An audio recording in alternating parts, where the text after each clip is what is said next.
Você falou aí dos Estados Unidos, eu soube que você foi passar umas férias que acabaram por virar 8 anos. Como é que foi essa história? Exatamente.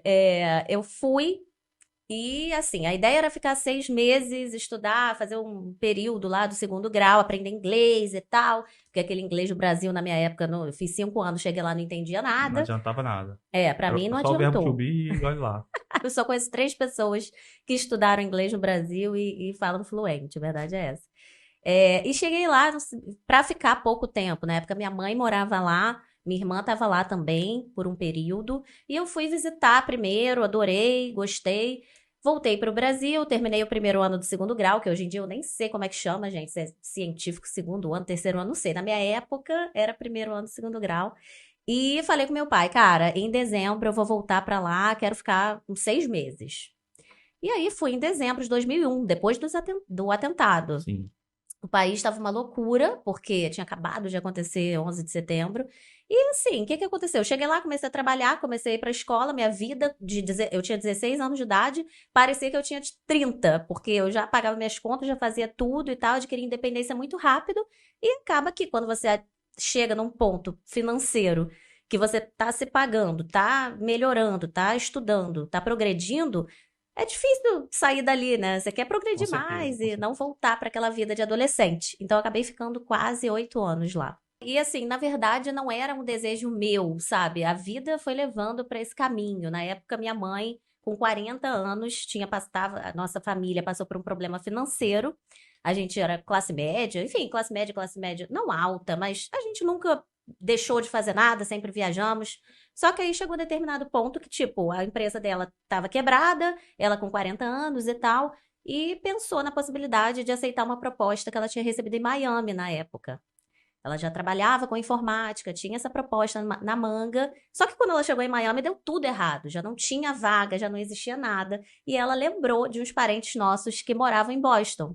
E aí foi pra lá, caiu de paraquedas, ficou um tempo lá. Minha irmã foi também e eu fui atrás. Então não era assim, ai, quero estudar nos Estados Unidos, quero sair do Brasil. Não, na verdade, aconteceu, sabe? E depois que Sim. aconteceu, eu dei graças a Deus, porque eu só evoluí com isso. A gente sabe que sair do nosso país natal só traz. Aliás, não é que só traga coisas boas, a gente passa um Sim, perrengue do acontece muito caramba. perrengue e tudo, mas faz a gente crescer muito, né? Faz, faz. Você chegou Bora. lá com 15. 15. Logo fiz 16 em abril. E Então eu aí, fui em dezembro, em abril fiz 16 já. e aí você, nessa época você não falava quase o Não, inglês. falava assim, né? Daquele Se jeito, muito louco. virava. Só que lá tem uma parada muito legal, que é o seguinte: quando você entra, a minha escola era enorme, era uma escola técnica, então era assim, muito boa, num subúrbio lá que a gente chama, tipo, meia hora de Boston. E assim, quando você é imigrante, não fala a primeira língua, eles te colocam numa aula lá que se chama ESL, English as a Second Language. E só tem imigrante na aula. Então, o primeiro e o segundo tempo, o primeiro e o segundo eram só inglês para imigrante, tipo, para Sim. quem não era nativo.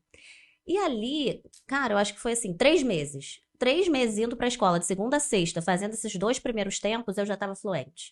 Por quê? Depois dos 2 primeiros tempos, você é jogado ali na escola, fazer química, matemática, tudo, Tudo junto com o tudo em nativo. inglês, com todo mundo. E lá tem uma parada que eu acho incrível na high school americana, que é o seguinte: você faz, sei lá, tem 2 matérias que são obrigatórias, você precisa fazer história americana e matemática tem, sei lá, X horas ou X tempos por dentro da high school que você tem que fazer. O resto, sabe quais eram as matérias que eu escolhi? Eu escolhi, como eu já tinha feito química e física no Brasil, no primeiro ano do segundo grau, eu Sim. ainda tinha o segundo e o terceiro para terminar. Eu escolhi sociologia, psicologia, espanhol, inglês, francês, tudo que eu gostava realmente. Sim. Claro que eu É tive que porque ela fazer tem essa história e possibilidade, matemática. né? De escolher. E escolher, e o melhor, você também escolhe os níveis dentro das matérias. Escolhe a dedo mesmo. Existem níveis. O primeiro, mais básico, é academic, depois é college prep, e agora eu me perdi. Tem um que é advanced placement, que é o mais top. Por exemplo, quero fazer álgebra, matemática, não sei o quê. Você pode escolher dentro disso os níveis que você quer. Isso é muito incrível. Por quê? Porque, assim, a verdade é, né? Cada um tem uma limitação e um Sim. objetivo. Você ter essa flexibilidade desde adolescente, claro que tem que ter um senso ali de querer crescer ou querer melhorar. Mas eu acho muito interessante. E eu escolhia os níveis avançados. Porque, sendo cá entre nós aqui, a educação que eu tive no Brasil era escola particular, ok. mas era muito superior ao que eu tive nos Estados Unidos. Tanto é que eu fui premiada como uma das 100 melhores alunas de uma escola de quase 3.000 pessoas. Você me surpreendeu agora. Era superior?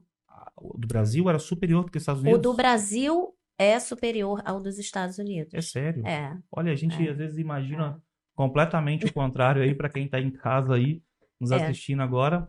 Porque, olha só, eu só tirava notão. Eu vejo, assim, pelos resultados, entendeu? Eu só tirava notão e eu escolhia aulas, níveis altos. Tipo, ou o mais top, ou o anterior ao mais top. E mesmo assim, eu fui premiada. Claro que assim... É assim, né? Deve ter o QI um pouco avançado. Não é... Assim, é óbvio que não dá pra comparar. Por exemplo, no Brasil tem uma diversidade também. Tem uma diferença entre estados, né? Sim. Por exemplo, eu tenho amigos de São Paulo, do estado de São Paulo, que falam que estudaram em colégio público lá. Super, assim, top, sabe? Excelente a educação e tal. Agora, no Rio de Janeiro já é mais complicado. Da onde eu vim, é muito mais complicado você Sim. ter uma boa educação num sistema público. Sim. E eu acho que, assim, nos Estados Unidos é óbvio que existe diferença entre as cidades e os estados, óbvio. Eu estudava num estado rico. Massachusetts é um estado riquíssimo, o Nordeste, né, dos Estados Unidos, e num subúrbio de, enfim, classe média, bom. Então, assim, teve isso também. E mesmo assim eu me destaquei.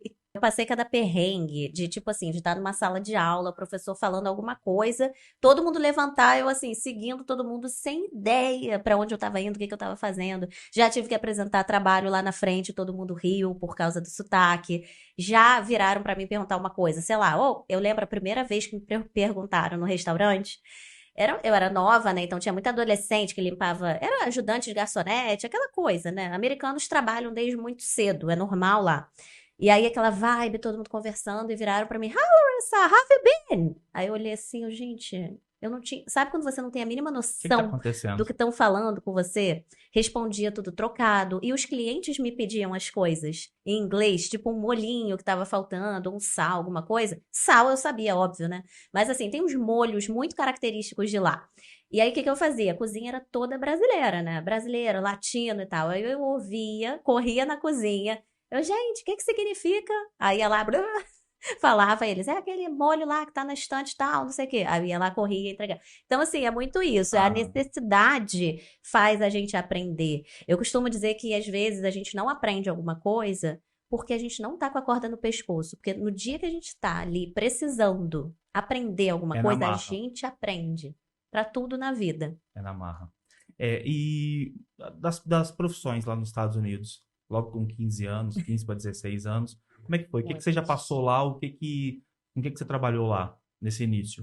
Eu trabalhei muito tempo com um restaurante. Comecei ajudando garçonete, depois me tornei garçonete, com 18 anos podia. Depois, trabalhei assim como garçonete em restaurantes bem americanões, sabe? Aqueles pubs e tal. Trabalhei também em café da manhã, aqueles das panquecas e tal, uma coisa mais retrô. Trabalhei com faxina.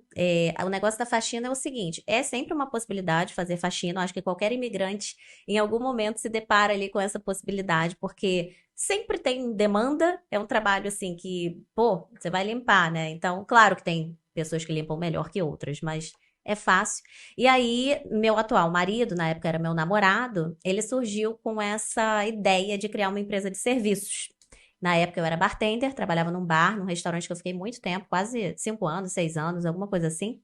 Já conhecia todo mundo, então não queria largar aquilo. Então fazia dupla jornada. Eu empreendia nos serviços. Então a gente tinha clínica dentária, restaurante e tal. Várias contas e contratos eu conseguia através dos clientes do bar. Olha que legal. Que eram todos meus amigos. Até hoje, isso gente. Com 16 anos? Isso do bar eu tinha 20 anos. E até hoje eu tenho gente... com essa visão de empreendedora. Sempre. Eu sempre quis. Desde criança na escola eu vendia papel de carta, vendia colar de miçanga. Mas voltando a falar ali dessa parte do empreender nos Estados Unidos, a empresa de serviços, que era uma empresa de faxina, né? E aí, como é que foi? Conta aí os perrengues pra gente. Cara, uma das primeiras casas que eu peguei era enorme, um casarão, mas assim, muito grande, mansão. E eu marquei com uma ajudante em frente a uma loja brasileira. Falei, eu te pego, eu sempre dirigia, ela não tinha carro, sei lá. Cara, eu chego na frente da loja, cadê a mulher, gente? Não tá a mulher. Aí vou eu na minha primeira limpeza nessa casa gigante, sozinha.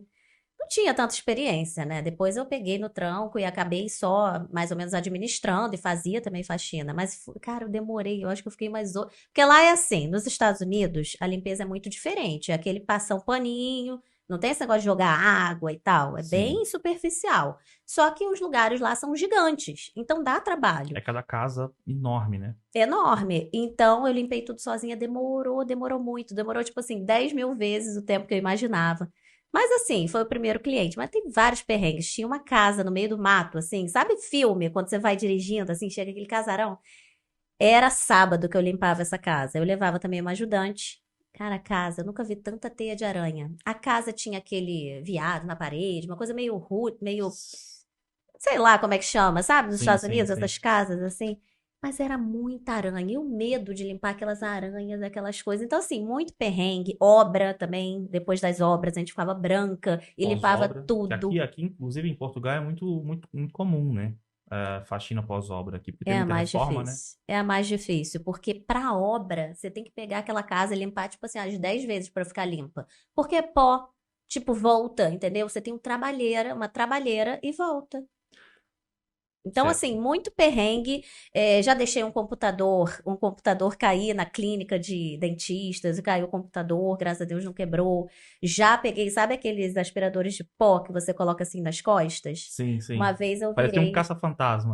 Uma vez eu virei também, quebrei uma peça na casa desse mesmo cara, desse casal, que foi a primeira, que eu fiquei muitas horas. Teve uma vez que eu tava com esse quebrei, e ele me sacaneou. Eu liguei pra ele e falei, eu esqueci o nome dele. Fulano, olha só, aconteceu o seguinte, eu quebrei, porque assim, né, tem que assumir e saber qual é o valor daquilo para repor. Sim. Ele me sacaneou, ele começou a falar bem assim, não, tinha muito valor sentimental, não acredito que você fez isso. Aí eu desesperado do outro lado, assim, né, ai, que merda. E aí ele começou a rir, falou bem assim, don't worry, honey, não. Eu, cara. Sendo trollada na primeira empresa. Trollada, total.